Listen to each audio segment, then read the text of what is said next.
श्रीमते रामचंद्राय नमः।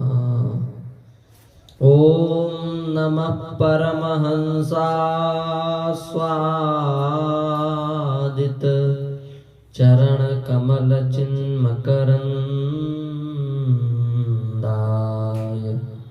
भक्तजन मानस निवासाय श्री रामचंद्राय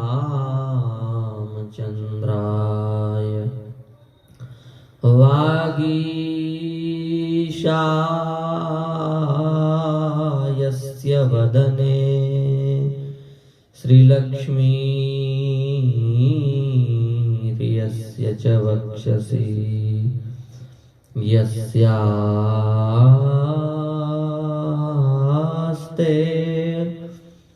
हृदये संवेद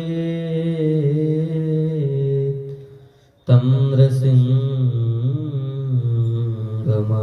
भजे।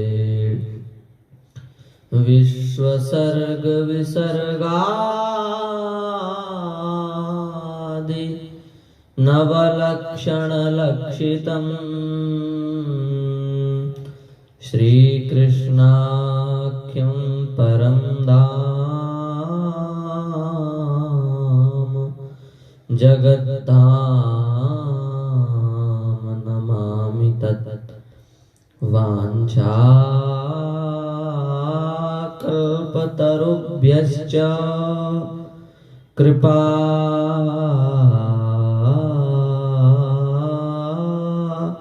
सिन्धुभ्य एव च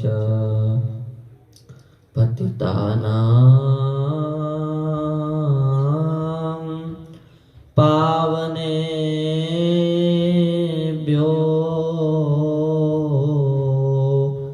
श्रीवैष्णवेभ्यो नमो नमः। हरिशरणं निखिल हे प्रत्यनीक भक्तवांछा कल्पतरु भक्तवत्सल शरणागत वत्सल दीन बंधु दया सिंधु कृपा सिंधु नंदनंदन श्री श्याम सुंदर की अहेतुकी अनुकंपा कृपा करुणा से हम सभी लोग जीवन का सर्वोत्कृष्ट फल सत्संग लाभ प्राप्त कर रहे हैं। यह श्री ठाकुर जी की हम सबके ऊपर विशेष कृपा है। यह जीवन आत्म कल्याण के लिए मिला है। इस जीवन की उपादेयता अपने कल्याण में ही है। भगवान अत्यंत कृपा करके यह मनुष्य शरीर प्रदान करते हैं। श्री गोस्वामी तुलसीदास जी महाराज ने कहा है, कबहू करी करुणा नर देहि देत ईस बिनु हेतु सनेहि। भगवान अत्यंत कृपा करके करुणा करके यह मनुष्य शरीर हमको प्रदान करते हैं। और यदि हम इस मनुष्य शरीर को प्राप्त करके भी भगवान की प्राप्ति न कर पाए तो हमें धिक्कार है। गोस्वामी जी ने कहा है, जो न तरई भवसागर नर समाज अस पाए सो कृत निंदक मंदमती आत्मा गति जाए। जो इस मनुष्य शरीर को भी प्राप्त करके इस संसार सागर से पार नहीं हो पाता वह तो निंदक है, मंदमती है, आत्महत्यारा ही है। आत्महत्या से बढ़कर के कोई पाप नहीं है, वह आत्महत्यारे के समान पापी है। इसलिए इस मनुष्य शरीर को, इस कंचन शरीर को, इस दुर्लभ शरीर को प्राप्त करके केवल ठाकुर जी की प्राप्ति का उपाय ही करना चाहिए। और यदि हम इस मनुष्य शरीर को प्राप्त करके भगवान की प्राप्ति नहीं कर पाए तो फिर हमें दोबारा यह शरीर मिलना अत्यंत दुर्लभ हो जाएगा। क्यों? बोले जैसे अपने अत्यंत स्नेह भाजन पुत्र को माता अत्यंत प्रेम से लड्डू देती है और वह पुत्र यदि उस लड्डू को फेंक दे तो फिर माता उसे दोबारा लड्डू नहीं देती। वह समझ जाती है कि अभी इसकी बुभुक्षा नहीं है, वो दोबारा लड्डू नहीं देती। उसी प्रकार से हम भगवान के अत्यंत करुणा भाजन है, स्नेह भाजन है, कृपा भाजन है, दया भाजन है। भगवान हम सबके हम पर कृपा करके यह मनुष्य शरीर हमको प्रदान करते हैं और यदि इस मनुष्य शरीर को प्राप्त करके भी हम अपना कल्याण नहीं कर पाए तो भगवान समझ जाते हैं कि अभी यह मेरी प्राप्ति का बुभुक्षु नहीं है, मेरी प्राप्ति की इसके हृदय में इच्छा नहीं है, फिर भी मनुष्य शरीर हमको प्रदान नहीं करते। हमको जन्म जन्मांतरों तक कुकर सूकर की योनियों में भटकना पड़ेगा। इसलिए 11वें इस गद्य में व्यास जी संबोधित करते हुए कह रहे हैं, नृदेहमाद्यं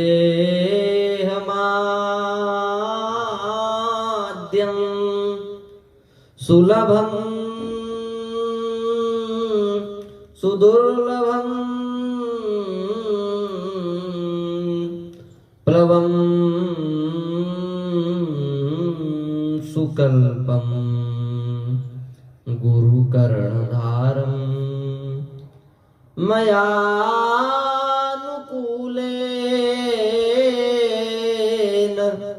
नभस्वते ऋतं पुमान् भवाब्धिं न तरेत् स आत्मा। इस दुर्लभ मनुष्य शरीर को प्राप्त करके भी यदि आप अपना कल्याण नहीं कर पा रहे हैं, हम सब अपना कल्याण नहीं कर पा रहे हैं, तो हम आत्महत्यारे ही हैं। इसलिए कहने का तात्पर्य यह है, हम सबको भगवत प्राप्ति की ओर उन्मुख अग्रसर होना चाहिए। भक्ति, ज्ञान, कर्म सब भगवत प्राप्ति के अनेक मार्ग हैं, पर सबका लक्ष्य एक ही है, भगवान तक पहुंचा देना।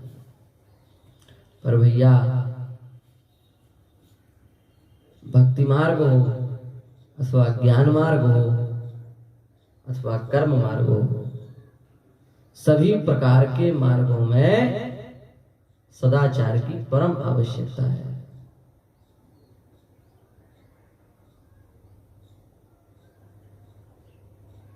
भक्ति मार्ग में भी सदाचार की परम आवश्यकता है।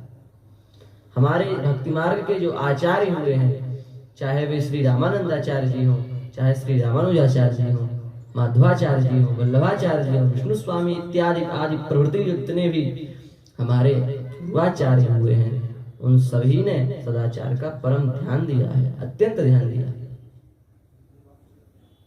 कर्म मार्ग में भी सदाचार है और ज्ञान मार्ग में भी सदाचार है और भक्ति के मार्ग में भी सदाचार है।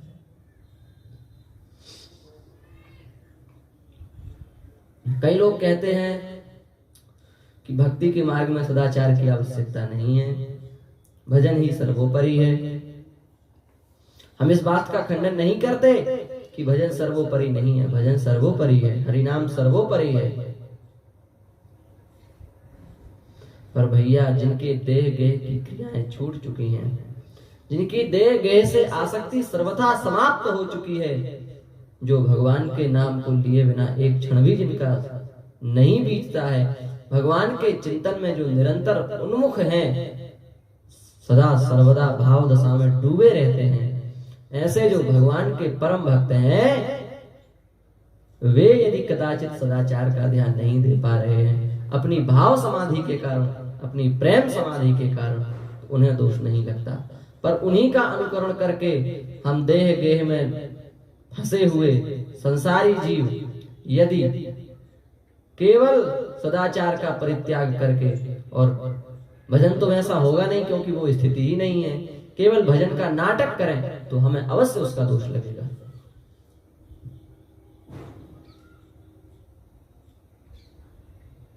जो कहा गया है कि केवल भक्ति ही सर्वोपरि है, यह बात गलत नहीं है, यह सर्वथा उचित है। पर हम जैसे जो कलिमल ग्रसित प्राणी हैं उनके लिए सदाचार की परम आवश्यकता है। विशुद्ध अंतःकरण जब तक नहीं होगा तब तक भगवान की अनुभूति नहीं होगी।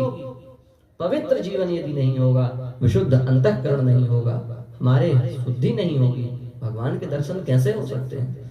एक गुरुभक्त बालक उत्तंग अपनी गुरु माता के लिए कुंडल लेने के लिए गया और जैसे ही राजा के दरबार में पहुंचा तो राजा ने कहा कि हमारे राज्य में ब्रह्मचारियों के लिए अंतःपुर में जाने का निषेध नहीं है, आप जाकर के हमारी पत्नी से, राजरानी से कुंडल ले आइए। परम तपस्वी, ब्रह्मचारी, गुरु सेवी और परम सदाचारी वह शिष्य अंतःपुर में गया तो उसे अनेक स्त्रियां दिखी पर राजरानी नहीं दिखी। राजा से आकर के उसने कहा कि महाराज अंतःपुर में रानी नहीं है। उस राजा ने कहा कि हे ब्रह्मचारी, हमारी रानी महल से कभी बाहर नहीं जाती, निश्चित ही आपकी सदाचार में कहीं ना कहीं कमी है, इसलिए आपको उनके दर्शन नहीं हुए। आप ध्यान करें। ब्रह्मचारी ने ध्यान किया तो उसको पता लगा कि हमने फल खा करके आचमन नहीं किया था, उसी का प्रभाव है कि हमको रानी के दर्शन नहीं हुए। आचमन किया, गए पूर्ण पवित्रता के साथ में, तो उन्हें फिर रानी के दर्शन हुए। अब आप स्वयं बताएं, बिना सदाचार के एक इतने पवित्र ब्राह्मण को इतनी छोटी सी कमी रह जाने के कारण पांच भौतिक शरीर में उत्पन्न एक रानी के दर्शन नहीं हुए।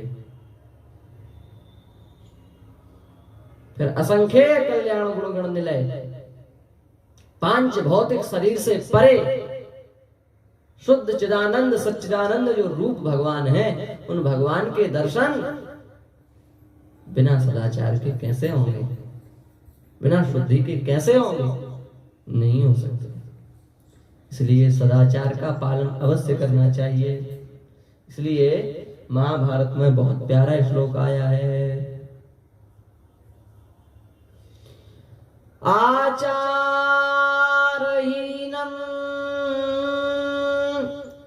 न पुनन्ति वेदा यद्यप्यधीता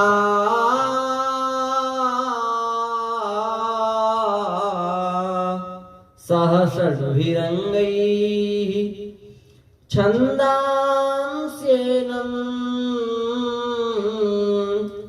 मृत्युकाले त्यजन्ति नीडं शकुन्ता इव जातपक्षा।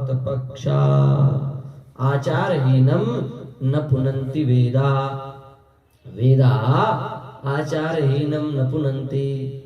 वेद भगवान आचारहीन मनुष्य को पवित्र नहीं करते। यद्यप्यधीता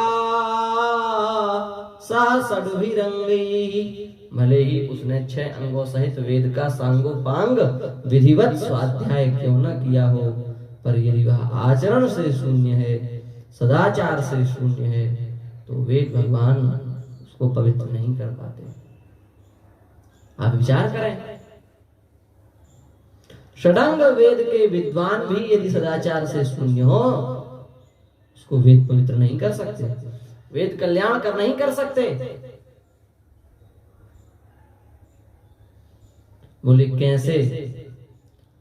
छंदांसी अर्थात वेद, एनम माने उस व्यक्ति को, षडंग वेद का अध्ययन करने वाले उस व्यक्ति को मृत्यु काले त्यजन्ति, मृत्यु के समय में छोड़ देते हैं। जब वह जीव अंत काल को प्राप्त होता है, मृत्यु को प्राप्त होता है, तो उस समय वेद भगवान उसका त्याग कर देते हैं।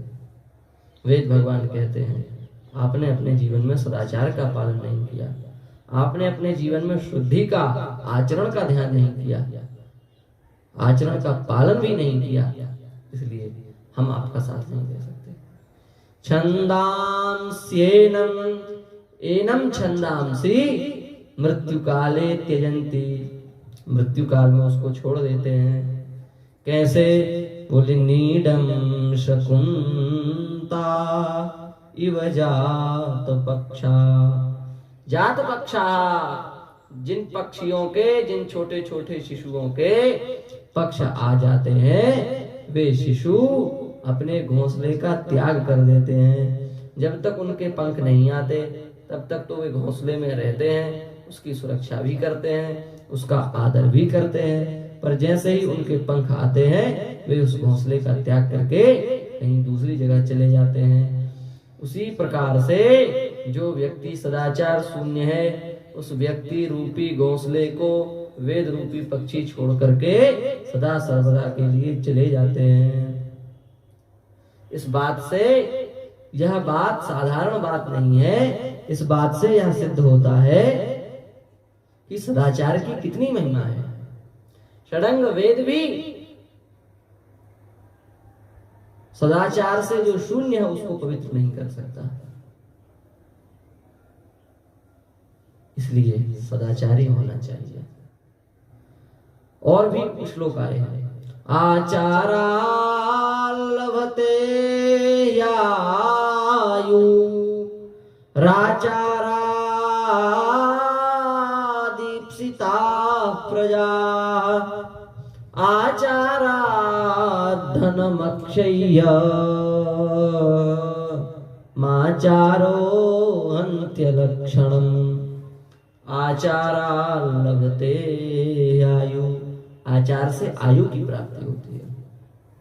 तो जिसके जीवन में सदाचार होगा, स्वाभाविक बात है उसको पूर्ण आयु प्राप्त होगी, उसकी आयु लंबी होगी।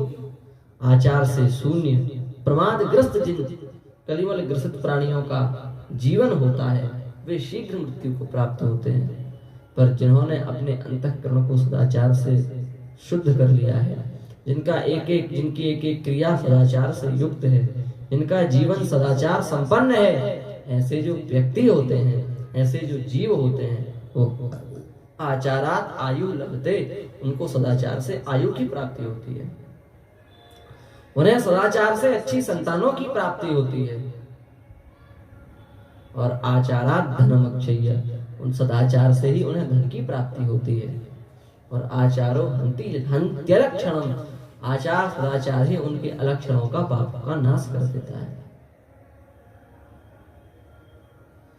इसलिए भैया जीवन में निश्चित रूप से हमें सदाचार संपन्न होना चाहिए, शुद्धि से युक्त होना चाहिए। आज वर्तमान समय में हमारे यहाँ सदाचार नहीं रह गया, सदाचार शून्य हो गए। अधिकतर लोग सदाचार शून्य हैं। क्या खाना क्या नहीं खाना, कहाँ जाना कहाँ नहीं जाना, क्या छूना क्या नहीं छूना, भक्ष्या भक्ष्य स्पृश्या स्पृश्य, अपेय पेय इत्यादि का विचार ही तो सदाचार है। उस सदाचार का हम लोगों ने त्याग कर दिया। उसका परिणाम जानते हैं? उसका परिणाम यह हुआ, हम सबकी बुद्धियां बिगड़ गई, हम सबके ज्ञान नष्ट हो गए, हम सब अत्यंत संकुचित बुद्धि वाले हो गए और परमार्थ से तो सर्वथा शून्य ही हो गए। परमार्थ में हमारी कोई गति नहीं है।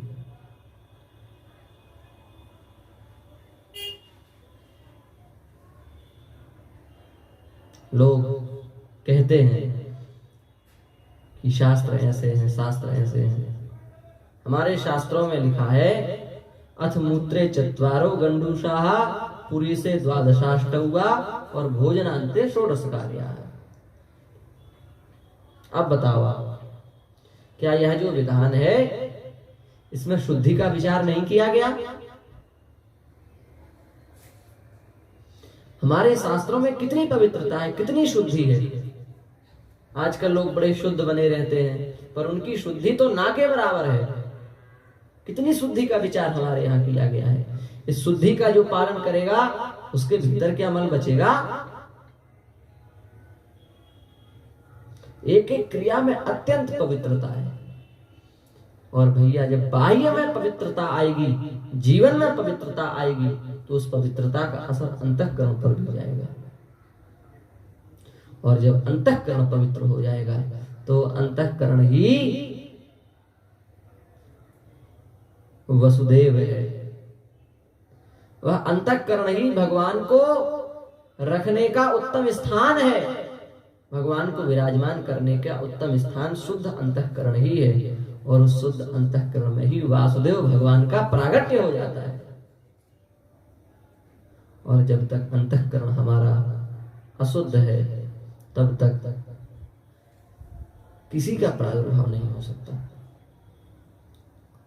इसलिए अपने जीवन में सदाचार का पालन करें, सदाचार से युक्त हों और सदाचार संपन्न हों।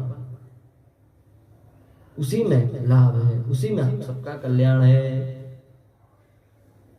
दुराचारी व्यक्ति की क्या दशा होती है? बोले दुराचारो ही पुरुषो लोके भवति निंदिता दुख भागी च सततम व्याधितोल्पायुरेव च। ये सब लक्षण आज के व्यक्तियों में घटेंगे। दुराचारो ही पुरुषो लोके भवति निंदिता। दुराचारी पुरुष लोक में निंदित होता है। देखो, निंदा नहीं हो रही है, निंदा हो रही है। दुख भागी, वह दुख का भाजक होता है, उसे अत्यंत दुख की प्राप्ति होती है। सब दुखी है, कौन सुखी है? बहुत कम लोग हैं जो अपने जीवन में सुख का अनुभव कर पा रहे हैं। सब दुखी हैं। को तन दुखी, को मन दुखी, को धन बिनु रहत उदास, थोड़े थोड़े सब दुखी, सुखी राम के दास। सब दुखी हैं। दुख भागी च सततम व्याधितो अल्पायुरेव च। व्याधि के कारण वह व्यक्ति अल्पायु हो जाता है, कम आयु वाला हो जाता है। सब कम उम्र के हो रहे हैं। देखते ही देखते उम्र का स्तर बहुत घट गया है। पिता के सामने पुत्र की मृत्यु हो रही है। ये क्या है? ये सदाचार में पालन न करने का ही मुख्य कारण है इसमें। इसलिए आप सबसे निवेदन है कि सब सदाचार संपन्न हो। और जब हम सदाचार संपन्न हो जाएंगे तो हमें भगवान की कृपा से सभी वस्तुओं की प्राप्ति हो जाएगी। इस प्रकार से श्री भगवान ने, ठाकुर जी ने सदाचार की बहुत महिमा कही है।